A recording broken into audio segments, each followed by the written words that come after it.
Hello watch enthusiasts. Picture the scene. You wake up to light streaming in through the plane window as the pilot announces your descent and imminent landing. Bleary-eyed, you reach under your cuff and unclip your watch's deployant. It hangs from your wrist as you quickly jump the hour hand to its new correct place without even looking. After cleaning up in a hotel bathroom, you put on your suit and, adjusting your tie, check the time. The watch is running with stunning accuracy, and you stop to contemplate how its exquisite curves and sharp lines will slide unnoticed under your cuff. However, they'll have the same elegance when, later that evening, you check the discreet GMT hand to phone home after a long day. Each of you will have imagined a very different set of scenes. Perhaps it was last year on a trip to Geneva with a hotel on the lakefront before a black tie event, or 1960 on a trip to New York while sipping champagne in first class of a gleaming silver Lockheed Super Constellation. Well, it doesn't matter, because history aside, the perfect watch for the job, a piece with the ideal blend of practicality and elegance, is the one in today's video.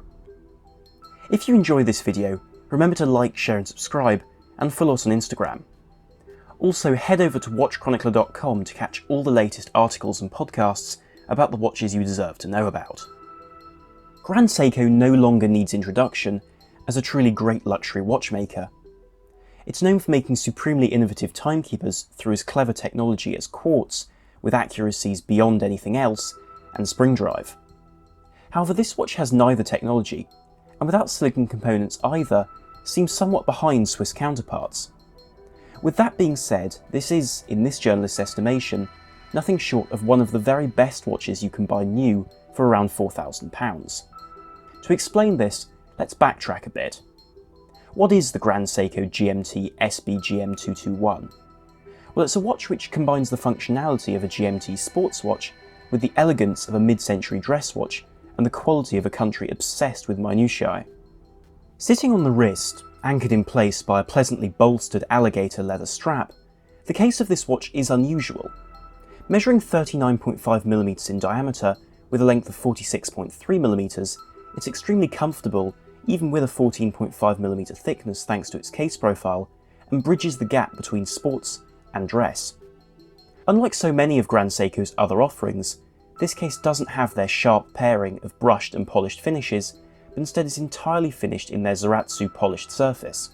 Polished entirely by hand, the result is stunning to the point of resembling the polished surface of a watch costing multiples of this price.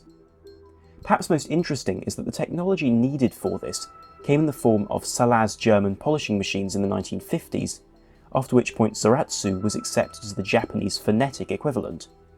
So the Japanese have taken European technology and used it to produce arguably a better product, at least at this price, in a very Japanese fashion.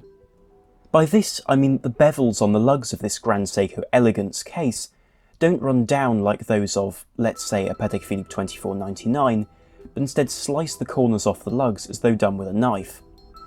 Bearing in mind that this is done by hand, the fact that all four match perfectly is cause for serious thought about Swiss manufacturing at this price. Turning the case over, you notice not only that the backs of the lugs have received the same exquisite treatment as the fronts, but a sculpted rim frames the exhibition case back, itself screaming quality with no lip of any kind between the crystal and the steel case. This is an addition since the closed caseback of this model's predecessor.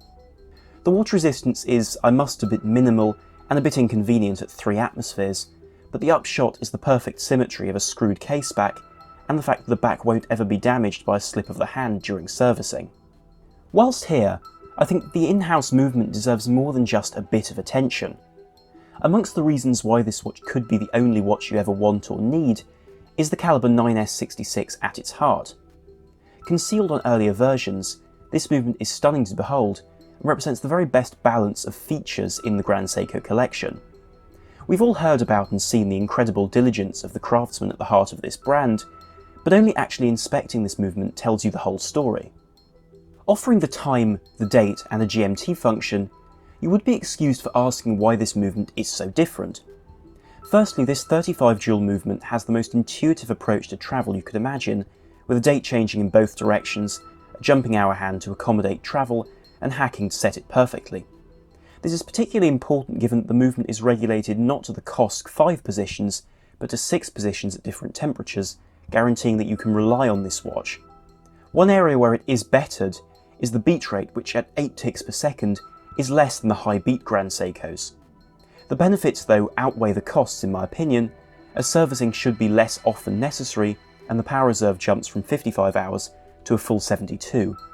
This is contributed to by MEMS, a process which enables lighter components such as the escapement to conserve energy. Let's also pause to inspect the finishing. The so-called Tokyo stripes are broad and luxurious, whilst polished surfaces catch the light. It also says an awful lot when even the very smallest of surfaces, irrespective of whether they'll ever be looked at, have the same level of quality. My favourite aspect is the gilt text, which, especially on the rotor, appears three-dimensional. This isn't necessarily a movement for the lover of Swiss or German high horology. It isn't that good. But for the price and in a charming, old-school and extremely high-quality Japanese way, it's a delight. Controlling the movement is a polished and signed crown, but just above it is a bezel which exemplifies why so many people respect Grand Seiko. Which other brand produces a divergent, convergent steel bezel with a total of 4 facets and under 3mm of space? You practically don't see it, yet when the light hits it, it's all worth it. Above this, a charming box crystal in sapphire reveals one of the most elegant dials you'll see. Based in glossy cream, the dial has absolutely no harshness to it and a subtle whiff of the 1960s. Sharpness is only added by the quality of the print, which is crisp with a three-dimensional quality. Even so, the markers are what really catch the eye. However you look at them, these catch the light with the flattest, most superb facets I've seen, with most markers having 8, whilst the cardinal points are given 11. The date window is also impressive, with extremely consistent round corners and a stepped and beveled inner surface, which is blasted to reduce reflections. This makes the brushed date wheel a delight to read. Above, the hands complete the package, with sword-like edges which are totally different to a Swiss approach, and make it rather difficult to avoid a katana-related cliché. Curving down to the dial, even their ends are snipped to avoid a harsh finish. Something rarely mentioned is the fact that they are also mounted absolutely level, thus creating an even reflection with the markers. Curving down to the dial, the hands draw the eye to a shorter and more discreet hand, the GMT hand. Presenting home time, this arrow hand not only disappears when you don't want to see it, but is immediately differentiated by an exceptionally even blue finish produced through individual thermal treatment. So why is this watch perfect? Well, let's return to the picture of travel and the idea of being able to wear this watch every day. On my 7-inch wrist, it's unbelievably comfortable thanks to a beveled inner clasp and comfortable proportions, whilst the accuracy and complications, paired with real elegance, have left me feeling this is about as close to the ideal gentleman's watch as is possible. Even the price means that it isn't completely unattainable, and the branding allows it a level of effortless and beautiful discretion if you are travelling with it. Tell me what you think in the comments section below, and thank you very much for watching.